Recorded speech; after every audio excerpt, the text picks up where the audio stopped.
সচিবালয়ে সকাল থেকে কর্মব্যস্ত প্রধানমন্ত্রী তারেক রহমান। পানি ব্যবস্থাপনা সহ বিভিন্ন দফতরের সঙ্গে বৈঠক করবেন। এই মুহূর্তে সচিবালয়ে আছেন রিপোর্টার প্রসূন আশিস। সরাসরি যাচ্ছি তার কাছে।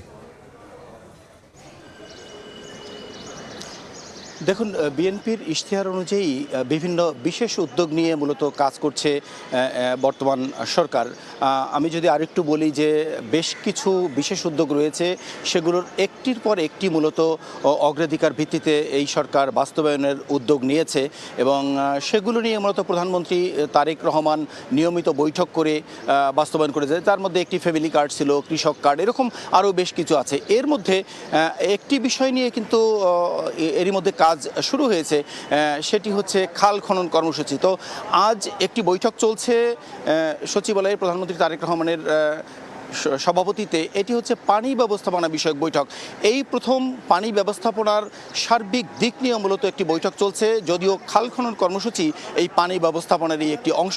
আমি যদি একটু বিস্তারিত বলি, অর্থাৎ বিএনপির নির্বাচনী ইশতেহারের মধ্যে কিন্তু পানি ব্যবস্থাপনা বিষয়ে বেশ কিছু অঙ্গীকার রয়েছে। তার মধ্যে একটি হচ্ছে যে তিস্তা সহ উত্তরাঞ্চলের যে তিস্তা নদী বা তিস্তা মহাপ্রকল্প, সেই মহাপ্রকল্প সহ কিন্তু ভারতের সঙ্গে যে সমস্ত অভিন্ন নদীগুলো রয়েছে বাংলাদেশের, এই নদীগুলোর ব্যাপারে কিন্তু স্পষ্ট কিছু অঙ্গীকার রয়েছে। এই নদীগুলোর খনন কর্মসূচি, নদীগুলোর সংরক্ষণ অবস্থা এবং দুদেশের মধ্যে যে পানির সুষম বন্টন, এগুলো কিন্তু রয়েছে। এছাড়া এই পানি ব্যবস্থাপনার মধ্যে সারা দেশের খাল বিল, এগুলো সংরক্ষণ ব্যবস্থা, এগুলো সংস্কার, সেগুলো রয়েছে।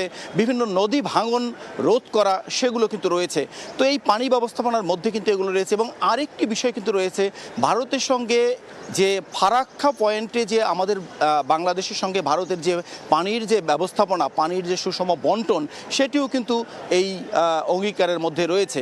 তো এই নিয়ে বৈঠকটি চলছে। আমরা দেখেছি যে পানি সম্পদ মন্ত্রী যিনি শহীদুদ্দিন চৌধুরী অ্যানি, তিনি এই বৈঠকে রয়েছেন। এছাড়া পানি বিষয়ে যে বিশেষজ্ঞ বাংলাদেশে রয়েছেন, তার মধ্যে অন্যতম একজন প্রকৌশলী ডক্টর আইনুন নিশাত, তিনি কিন্তু এই সভায় অংশ নিয়েছেন।